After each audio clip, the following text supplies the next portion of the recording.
বাবা, সকাল হয়ে গেল এখনো বাড়ি ফিরলো না ও। ও তাহলে কোথায় গেল? সকাল হয়ে গেল এখনো বাড়ি ফিরলো না, কোথায় গেল তাহলে ও? না, বাড়িতে বসে থাকলে হবে না, আমি একবার ওর বন্ধুকে জিজ্ঞেস করে দেখি কোথায় আছে ও। আরে বেটা, তোকে একটা কথা জিজ্ঞেস করব আমি। একটা কি বলছো মাসিমা? তুমি একসাথে 15-20টা জিজ্ঞেস করো, তারই উত্তর দিয়ে দেবো আমি। তা বেটা, তুই বউ থাকতেও বৌমা থাকতেও তুই বিয়ে করলি, এই ব্যাপারে বৌমা কিছু রাগ গোসা করবে না? আরে বাদ দাও তো মাসি তোমার বউ মায়ের কথা। ও পাঁটি বিশাল বৈদ্য, ও পাঁটিকে কি আমি এমনি এমনি ছেড়ে একে বিয়ে করলাম? অনেক দুঃখে কষ্ট পেরে আমি এই বিয়েটা করলাম। কেন রে বাবা, বৌমায়ের সাথে তোর কি ঝগড়া অশান্তি হতো নাকি?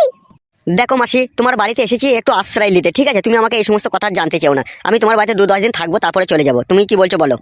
শুধু কি 2-10 দিন থাকবি? তুই 2-6 মাস থাকবে, এটা তাও আমার কোনো অসুবিধা নেই। তুই আমার বোনের ছেলে, তোকে কি আমি বাড়ি থেকে খেদাতে পারবো কেবা? তুই থাক, কোনো টেনশন করিস না তুই। এই তো মাসি, কেমন নিজের মায়ের মতো কথা বললা, ভেতরটা পুরো একবারে জুড়িয়ে গেল। তা কি বেটা, তুই আমার সাথেই খাবি তো, না বৌমাকে নিয়ে তুই আলাদা করে রান্না বান্না করে খাবি মনে করছিস? কি করবি বেটা? ধর মাসি, 2-1 মাস থাকবো, আমি আবার রান্না করে খেয়ে খাবো। আর তোর মার বৌমা এখন রান্না করতে পারবে না, ও এখন নতুন বৌমা লয় তোমার। ও আচ্ছা বেটা। তুমি খাওয়াবে, ঠিক আছে? বাজার হাট করে এনে খাওয়াবে, মাসের শেষে যা হবে আমি তোমাকে সমস্ত পয়সা হিসাব করে দিয়ে চলে যাবো। এ নিয়ে তোমার কোনো চাপ নেই, বুঝতে পেরেছো মাসি? ঠিক আছে বেটা, ঠিক আছে, তা নিয়ে তোর কোনো টেনশন নাই, আমি তোকে রান্না করে খাওয়াবো। তুই বৌমায়ের সাথে গল্প কর, আমি আসি। আচ্ছা ঠিক আছে মাসি, যাও। তা কি গো আমার সোনার ময়না পাখি, মন খারাপ কেন? কোনো টেনশন নাই তোমার, আমি আছি তো জান। তোমার হাত ধরে স্বামীর ঘর ত্যাগ করেছি, আমি আবার কিসে চিন্তা করবো? তুমিই তো আমার স্বামী।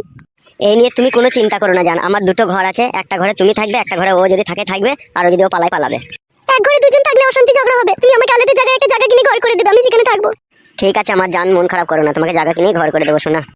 ওহ কি লাগছে মাইরি তোকে, এমনি যে পক পক করে তোর গালে আমি চুমু খাই। সত্যি বলছো, তুমি আমাকে ভালো লাগছে? সত্যি মানে জান, তোকে একবারে সেই সানি লিওনের মতো লাগছে, মনে হচ্ছে ধরে না পকেট করে ভরে দিতে, তাই মনে হচ্ছে আমার। আচ্ছা, তো আমার সবসময় খালি ঢঙের কথা। ঢঙের কথা লয় জান, এটা আমার মনের কথা, শুধু রাত হইতে দাও। রাত হলে কি করবে দিয়ে? যে তালাতে এতদিন জং পড়েছিল সেখানে 2 ফোঁটা মোবিল দিয়ে চাবিটাকে ঘুরিয়ে পুরো পরিষ্কার করে দেবো।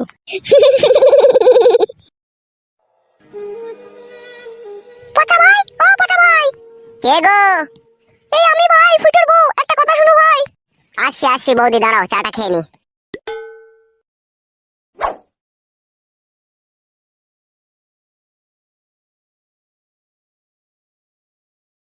হ্যাঁ বৌদি, বলো কি বলবে? বলছি ভাই, কালকে তোমার দাদা গান শুনতে গেল সুদপুরে, তা এখনো বাড়ি এলো না, কি ব্যাপার কিছু তো বুঝতে পারছি না ভাই। কি ভাবছো পচা ভাই?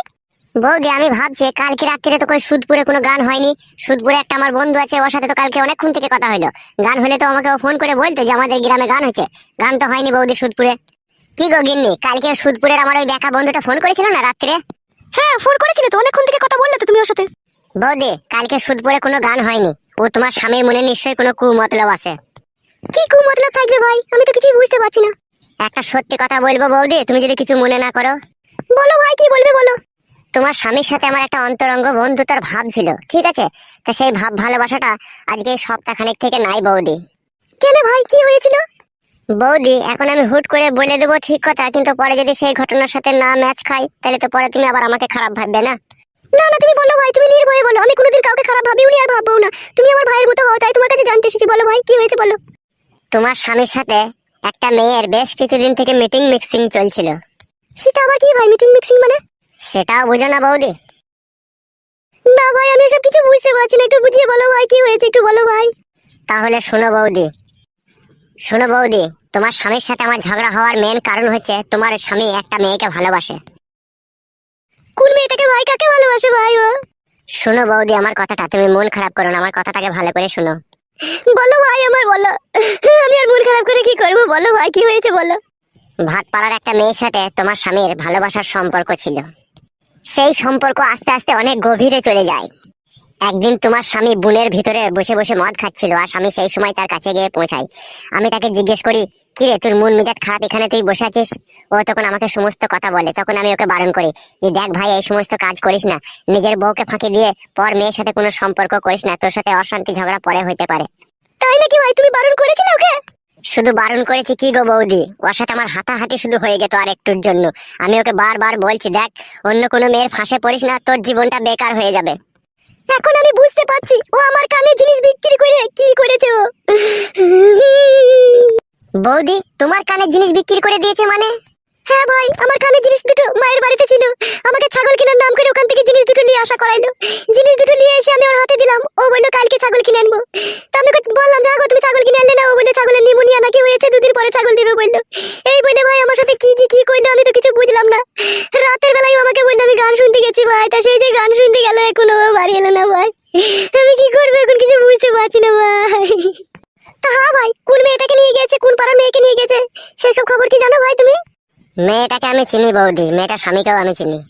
কে ভাই একটু বলো তো ভাই, কে সেই মেয়ে? ওর স্বামীটা বয়স্ক করে, ওর স্বামীর নাম হচ্ছে দিলীপ। আর ওর বউটা তোমার মতনই ওই রকমই ইয়াং বয়সের মেয়ে, বয়স বেশি হবে না, ওই 25-26 বছর এরকম বয়স হবে। তাহলে তুমি দেখো ভাই, আমার স্বামী আমার সাথে কিরকম বিশ্বাসঘাতকতা করে আমার সংসার ভেঙে দিয়ে পর মেয়েকে নিয়ে বাড়ি ছেড়ে চলে গেল। এখন আমার কি যে হবে ভাই? তোমার আবার কি হবে বৌদি? তুমি তো কোনো অন্যায় করনি, তুমি তো কোনো পাপ করনি। যে পাপ করেছে, যে অন্যায় করেছে, সে সাজা ভুগবে। মাথার উপরে ভগবান আছে, এমনি এমনি হয়ে যাবে নাকি? সব জিনিসের একটা সাজা থাকে, সাজা তো সে পাবেই, সে যদি এরকম অন্যায় কাজ করে থাকে। তাহলে এখন আমি কি করব ভাই বলো? কেঁদো না বৌদি, কেঁদো না। আমি যা বলছি এখন শুনো। তোমার বাবা মাকে তোমার বাড়িতে ডাকো, আর এই সমস্ত কথা খুলে বলো, ঠিক আছে? আমাদের গ্রামে তো প্রধান সাহেব আছে, প্রধানকে এই সব বিষয়ে জানাও, সে কি বিচার করে দেখো। ঠিকই বলেছো ভাই তুমি। আমার বাবা মাকে আমি বাড়ি গিয়ে ফোন করছি, তাদেরকে এই সমস্ত কথা বলছি। বলো বৌদি, তোমার বাবা মাকে গিয়ে বলো, তুমি মন খারাপ করো না, আমিও দেখছি, ঠিক আছে? এই ব্যাপারটা নিয়ে আমি কি কদর করতে পারি। বেশ ভাই বেশ, একটু উপকার করো ভাই, নাহলে আমার সংসারটা পুরো একবারে বানে জলে ভেসে যাবে ভাই। ওখানে আমার জীবন শেষ হয়ে যাবে ভাই। একটু উপকার করো, আমার স্বামীকে যেমন করি হোক ফিরিয়ে নিয়ে আসার চেষ্টা করো ভাই। চোখের জলে আর বুক ভাসিও না বৌদি।